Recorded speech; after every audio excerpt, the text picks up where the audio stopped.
श्रीदेवी महात्म्य द्वितीय अध्याय. श्री गणेशाय नमः. ओम श्री देवे नमः. वेदा सांगे त्या सुरताशी, मार्कंडेय सांगे शिष्याशी, सुत सांगे शौनिकाशी. श्रवण तुम्ही करावे. आता महालक्ष्मीचे चरित्र. अवतार दुसरा जाण पवित्र. श्रवण करावयाची स्तोत्र. सादर करी शौनिका. श्री महाविष्णू नारायण सर्वांचा मूळ पुरुष जाण. तयापासून चत्रानन नाभिक मळी जन्मला. ब्रह्मयाशी 10 कुमार. मरीची, अत्री, अंगिरा, थोर, पुलस्ती, पुलह, ऋतू, भृगुवर, वशिष्ठ, नारद, दक्षादी. मरीची पासून कश्यपदिक, त्याचा हिरण्यकश्यपू एक, त्याचा अनुराध सम्यक. प्रल्हाद बंधू जाणावा, तो अनुराध परम उन्नत. महिषासुराचे ठाई झाला रथ, तेव्हा महिषासुर विख्यात पुत्र होता झाला. तयाशी प्राप्त झालावर तू अजिंक्य होशील थोर. तेने मिळवून आसुर देवांशी युद्ध मांडिले. शतसहस्रापर्यंत अहोरात्र युद्ध करीत. युद्ध झाले परमाद्भुत. देवासुर नामतयाचे थोर पराक्रमी असुर. युद्धी देव केले जर्जर. तेव्हा पाताळा सचीवर ठावन मिळे कोणीही. ऐरावत हिरुणी घेतला महिषासुर. इंद्र झाला दिक्पाळाचा मेळा. पडून गेला दशदिशा. असो महिषासुर तोषणी. नाना रूपे स्वयं धरुणी. अधिकार सर्व पावणी. दिक्पाळ होता झाला. चंद्र सूर्य अग्नी होऊनी. प्रकाश करी सर्व मेंदिने. मेघ होऊनी तेषणी यथा काळी वर्षत. असो सर्व दिक्पाळ दळाले. दैत्याशी इंद्रपद प्राप्त झाले. देवीचे सर्व ऐश्वर गेले. दीन झाले सर्वदा. तेव्हा सर्व देव मिळून ब्रह्मयाशी गेले शरण. ब्रह्मा म्हणे मज लागून काही एककडे ना. मग ब्रह्मदेवा ते पुढे करून जात्या झाल्या देवश्रेणी. तेथे महादेव चक्रपाणी. तेथे शिग्न पातले. हरिहरा ते करुणी नमन. प्रार्थिते झाले करजोळून. महिषासुराचे वर्तमान निविदिले सर्व. हे सर्व देवाचा अधिकार. स्वयं करी महिषासुर. देव जर्जर झाले समग्र. मृत्यूलोकी विचरती. हे सर्व केले निरोपण. आता तुम्हाशी आलो शरण. येणे होय असुर मरण. ऐसा उपाव चिंतावा. देवाचा ऐकोणे वृत्तांत करीते झाले क्रोध अद्भुत. जेवी प्रलयी शोभे कृतार्थ. काळ मृत्यू जया परी. कोप पावला अतुक्षज. तव मुखापासून महातेज. निघते झाले सहज ब्रह्मयाची तैसेची. शंकराच्या मुखापासून महातेज निघाले जाण. सर्व देवीच्या मुखातून तेज अपार निघाले. ते सर्व एके ठाई मिळत. दिशे जैसा ज्वल पर्वत. 10 दिशा व्यापिल्या समस्त. झाले अपार निघाल्या ज्वाला. अपार निघाल्या स्वर्ग मृत्यू आणि पाताळ. क्षणामध्ये व्यापिले सकळ. ते महातेज अतिबंबाळ. त्याशी उपमा अशेना. ते जे व्यापिले सर्वत्र. तेव्हा सकळी झाकिले नेत्र. तो ते तेज मिळवून एकत्र. नारी होती झाली तीच भवानी जगदंबा. त्रैलोक्याची जननी अंबा. जी हरिहराचे स्वयंबा उत्पन्न करीती झाली. भक्ता कार्या लागी अवतार. ती धरती झाली साकार. अजामिका इत्यादी प्रकार वेद वर्णिता झाला. असो शंभूच्या तेजे करून देवीचे मुख झाले निर्माण. यमाचिया तेजे जाण केश होते झाले. विष्णूचिया तेजे देख बाहू होते झाले सम्यक. सनद्वय झाले सुरेख. चंद्र तेजे करून या. इंद्राच्या तेजे करून मध्य होते झाले जाण. देवीचे अजांघा उरुस्थान. वरुण तेजे झाले. पृथ्वीचे ते तेज सम्यक स्वयंभ. तेने झाला देवी नितंब. ब्रह्मदेव जे का सुरभ. तेने चरण झाले. सूर्याच्या तेजे करून पायाच्या अंगुलिका उत्पन्न. अष्टवसु तेजे जाण करंगुल्या झाल्या. कुबेराचे तेज जे का तेने झाल्या नाशिका. प्रजापतीचे देख तेज देखा. तेने उद्भवले दंत बोधले. पावकाच्या तेजे करून देवीशी झाले त्रिलोचन. उभय संध्याचे तेज पूर्ण. तेने भुगुट्या झाल्या. वायुदेवाच्या तेजे जाण श्रवणेंद्रिय झाले उत्पन्न. एव सर्व देवाच्या तेजे करून संभव देवीचा झाला. तिथे पाहून निश्चित आनंदले त्रिभुवन समस्त. सर्व देव सुखी होत. हर्ष अत्यंत पावले. तेव्हा शूलदेवतापासून रुद्रशूला ते आकर्षण देता झाला देवी लागून. देव दैत्यवधा कारणे. चक्राते दिदले विष्णूने.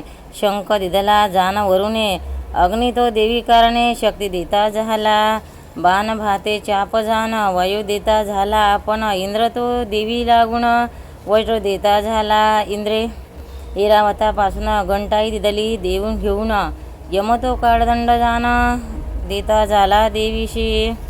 पाश देतसे आपपती. अक्षमालेचे प्रजापती ब्रह्मा तो कमंडलू निश्चिती देवी लागी अर्पितसे.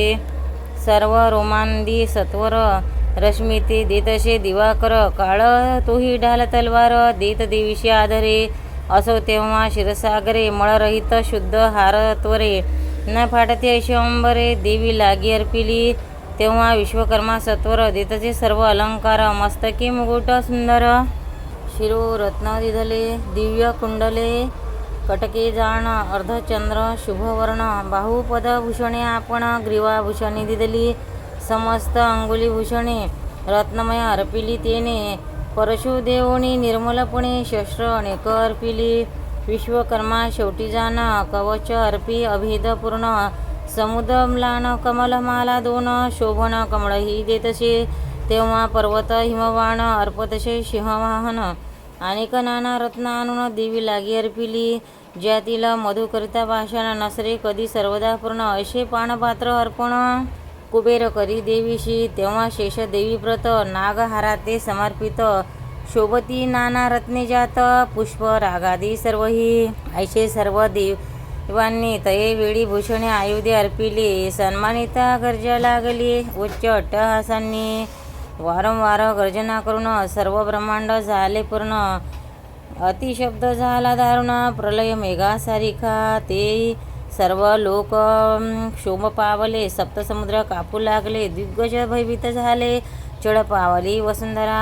सर्व पर्वत थरथराले. मेरू मांदार डोलू लागले. महाशेषाशी भय वाटले. टाकू पाहे धरणी ते सप्तपाताळे दंदनली. सत्यलोकी हाक वाजली. पंचभूते हेलावली. कडाडले ब्रह्मांड. सिंहारूढ श्री भगवती. देव जय जय शब्द करती. सर्व ऋषी तेव्हा स्तविती ब्रद्धांजली नम्रशिरे. त्रैलोक्य शोभ पावले. ते असुरांनी देखिले दलभार सानिंद झाले. कवच टोप बांधणे किती एक आयुधे उचलवणी. धावते झाले ते क्षणी. महिषासुर मुख पसरवणी आकरिता झाला. हे काय रे ऐसे सत्वर क्रोधी बोलला महिषासुर. मग थया पाठी असुर क्रोधावधी धाविनले. जिकडे ब्रह्मांड गडबडले तिकडे आकाश गडगडले. तिकडे असुर धडाडले धावा धावा म्हणून. पाहते झाले देवी ते जे यापिले त्रैलोक्याते. देवी पाद ठेवता भूमिते डोलत असे शोणाशणी. तिरटी गेली असे गगनी त्रैलोक्य मर्यादा टाकोणी. तेव्हा सप्तपाताळ श्रेणी शोभविले धनुशब्दे. बाहू सहस्र असंख्यात यापिल्या. दाही दिशा समस्त नभोमंडळ असमतात व्यापुणी देवी राहिली. कोटी अबुध धाविले असुर जसे पतंग प्रति दीपावर. देवी दैत्यात दुर्धर युद्ध मांडले ते काळी. आधीच तेजोमय अंबर त्यात टाकिले शस्त्रदिनकर. तेने झगमग झाली थोर दिगंतर यापिले. महिषासुराचे सेनापती धावला तेव्हा सत्वरगती. त्यात मुख्य मुख्य निश्चिती नामे त्यांची सांगितो. चिक्षुरा आणि तो चामर चतुरंग सेना अपार. घेऊनी देवी ससत्वर युद्ध करता दोघेही. 6 सहस्राचे अयुत दक्ष लक्षाचे एक नियुत. 10 कोटी सैन्य निश्चित अबुध ऐसे म्हणती तया. ऐसे 6 आयुध रथ संगे घेऊनी त्वरित. उद्रग नामा युद्ध करीत घोरांधर देवीशी. सहस्र अयुत सेना घेऊन मा हणू करी कंदन. 50 नियुते घेऊन असिलो मा युद्ध करी. घेऊनी 600 अयुत बल. युद्ध करिता झाला बाष्कल. तो वडील राजबंधू केवळ असंख्यात दळ तयाचे. गजश पदादी असंख्यात गणिता नाही ज्याचा अंत. युद्ध घेऊनी कोटी रथ येता झाल्या ते काळी. रथ घेऊनी 50 अयुत बिडाल नामा युद्ध करीत. अन्य सेनापती निश्चित अंत नाही तत सैन्या. रथ हस्ती अश्वपदादी कोटी कोटी सहस्र गणती. घेऊनी महिषासुर नृपती युद्ध लागी मिसळला. युद्ध करते झाले बहुवस. टाकिले खड्ग परशुपट्टीस. किती एक टाकिती शक्तीस. कित्येक पाश टाकिती. देवी ते खड्ग प्रहारे करून हानती तेव्हा वर्मलक्षण. चंडिका स्वकीय शस्त्रात टाकून त्याशी शस्त्रे छेदित. लिले करुणी चंडिका मारिती झाले किती एक. अश्वमुख पाहुणी अंबिका देव स्तविती झाले. असुराच्या देहावरी शस्त्रस्ने टाकीतसे ईश्वरी. क्रोधी देवी वाहन केशरी. असुरा ते मारित असे अग्नी करी तृणदहन. देवी सिंह मांडिले रण. तो देवीच्या श्वासापासून अपार गण निघाले. ते परशु भिंदीपाल आणि पट्टीश याही मारते झाले असुरास. चंडिका पुली शक्ती तयास येती झाली ते काळी. किती एक शंख पट्ट हाते वाजविती झाले निवृत्ते, किती एक गण मृदुंगाते वाजविती रणांगणी.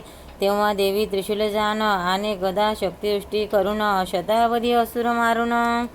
टाकीती झाली ते काळी, कित्येक घंटा शब्दे मोहिले. काही खड्ग गादिकी वदिले, पाशे बांधवणी आकर्षिले. दिधा केले खड्गाने, गदे करुणी तांडन केले. किती एकाचे प्राण गेले, मुसळ करुणी ते तांडिले. रक्त ओकिले भळभळा, किती एक शुडे करून विदारिले हृदय भवन.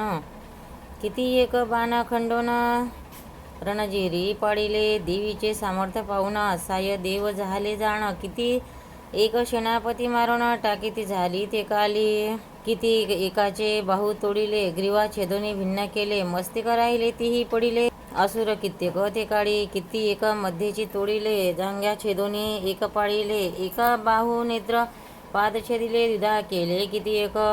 तेव्हा कबंदे शिररहित नाचू लागेल असंख्यात. किती सैन्य पडता निश्चित, कबंद नाचे ते एका. 10 सहस्र पडता वारण, पदादी वीर शतकोटी जाण. 150 रथ अश्वपूर्ण, 10 लक्ष संख्या ही. इतके सैन्य पुढे जाव, एक एक कबंद नाचे तव. ऐश असंख्यात कबंदे अभिनव, युद्धे करती देवाशे. युद्धरण वाद्य वाजती, मंगलवाद्ये गर्जना करीती. कबंदे नाना शस्त्र आणि ते युद्ध करती धावोनी. तिष्ठ तिष्ठ ऐसे बोलती, वीरदेवा ते हाक मारती. वाजी वानर रथपदादी असंख्यात पडिले ते. तेव्हा भूमीवर अगम्य झाली सकळांची वाट मुडली. रक्ताच्या नद्या त्यावेळी शतावधी वाहिल्या. वाजी वारण रथ असुर, त्यात वाहू लागले अपार. असुर सैन्याचा सहार क्षणे केला देवीने. वनवा लागला जैसा तृणा, तैशी देवीने मारिले शेणा. असंख्यात वीर आले रणा करी, त्याची पिंजारुणी रोमावळी. देवी सिंह गजनिराळी, दिग्गजाची बसली टाळी. प्राण गेले असुरांचे, सिंह आणि देवीचे गण. त्याही युद्ध केले निर्माण, स्तविले झाले देवगणा. पुष्पवृष्टी करून या असो या प्रकारे करून महालक्ष्मी झाली उत्पन्न. हा दुसरा अवतार जाण, सांगितला तुझ लागी. आणिक 2 अध्याय जाण, हिचे असे चरित्र पूर्ण. हिच्या श्रवण पठणे करून सर्व बाधा निरसती, सर्व मनोरथाचे फळ प्राप्त होतसे केवळ. 12व्या अध्यायी सकळ निरूपण होईल ते श्लोकातील सर्व भावार्थ. इथे वणला यथार्थ, सज्जनी होणे परमार्थ. श्रवण केला पाहिजे, देवीने जैसे बोलविले तैसेच येथे वर्णन केले. सज्जनी पाहिजे परिसिले, कृपा करुणी सर्वदा. श्री जगदंबेशी नमस्कार माझे असत वारंवार. देवीने ग्रंथ साचार राममुखे निवेदिला. इति श्री मार्कंडेय पुराणे सावर्णिके मन्वंतरे देवी भागवती महात्म्ये महिषासुर सैन्य वर्णन नाम द्वितीयोऽध्याय. श्री देवार्पणमस्तु.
भक्तांनो, व्हिडिओ आवडल्यास व्हिडिओला लाईक करा, शेअर करा, सबस्क्राईब करा. तसेच बाजूला असलेल्या बेलवर क्लिक करा, म्हणजे याच्यापुढील सर्व व्हिडिओ तुम्हाला सर्वात आधी मिळत जातील. जय श्री कृष्ण.